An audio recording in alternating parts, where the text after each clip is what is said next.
السلام علیکم، میں ہوں علی۔ قرآن ویلاگنگ میں خوش آمدید۔ چلتے ہیں آج کی پہلی آیت کی طرف۔ سورہ بقرہ آیت 188۔ بنام خدائے رحمان و رحیم۔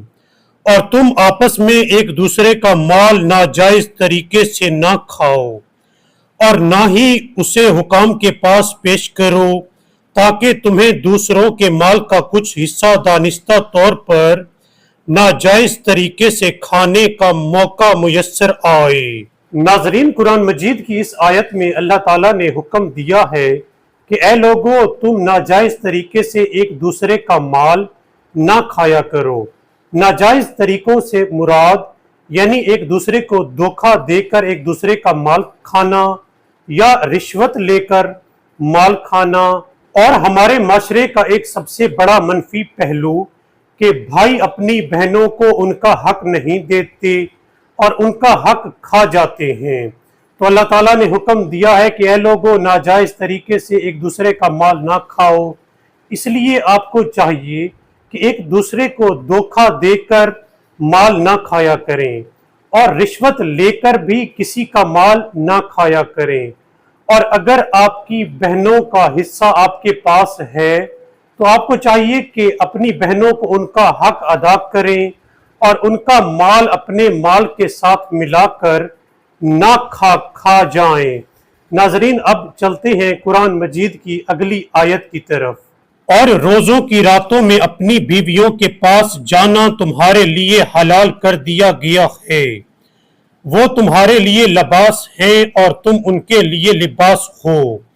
اللہ نے دیکھا کہ تم اپنے آپ سے خیانت کر رہے تھے، پس اللہ نے تم پر عنایت کی اور تم سے درگزر فرمایا۔ پس اب تم اپنی بیویوں سے مباشرت کرو اور اللہ نے جو تمہارے لیے مقرر فرمایا ہے اسے تلاش کرو، اور راتوں کو خورد و نوش کرو یہاں تک کہ تم پر فجر کی سفید دھاری رات کی سیاہ دھاری سے نمایاں ہو جائے۔ پھر رات تک روزے کو پورا کرو، اور جب تم مساجد میں اعتکاف کی حالت میں ہو تو اپنی بیویوں سے مباشرت نہ کرو۔ یہ اللہ کی مقرر کردہ حدود ہیں، ان کے قریب نہ جاؤ۔ اس طرح اللہ اپنی آیات لوگوں کے لیے بیان کرتا ہے تاکہ وہ تقوی اختیار کریں۔ ناظرین، قرآن مجید کی اس آیت میں اللہ تعالیٰ نے فرمایا ہے کہ لوگوں کے لیے روزوں کی راتوں میں اپنی بیویوں کے پاس جانا حلال ہے، لیکن اگر اعتکاف کی حالت میں ہو تو اس صورت میں بیویوں کے پاس جانا حرام ہے۔